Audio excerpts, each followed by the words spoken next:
बड़ा सुंदर सुंदर बात। हाँ बड़ी सुंदर बाढ़। हाँ बाढ़ आलन निकल मैडम जो नहीं साड़ी में चपटी दे दे के पहनत ही साड़ी।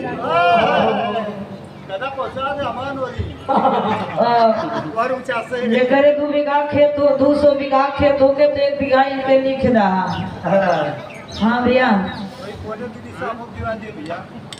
200 बीघा हुई तो घासी भैया प्रणाम भैया। हाँ तो बढ़ना है तो क्या है इनके कहना है कि अपने जीजा के दूध बंधी लगा दो नहीं जीजा मर जाये दूध होए पे जीवे कराना नसियो खोजले पर ना मिलत है सुइया लगावे के कहत हो हमरे पता नहीं कौन बीमारी हो गई बा तोरे ऐसन कौन बीमारी लभेरिया हो गई है।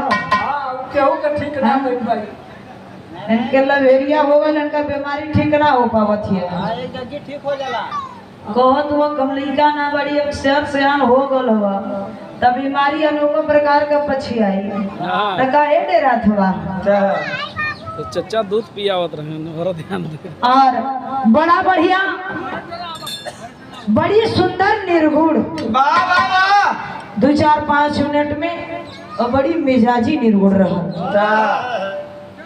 इतना झटके में।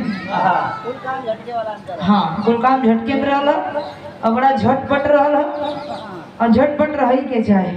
हाँ जा चलो होटल पे चल हाँ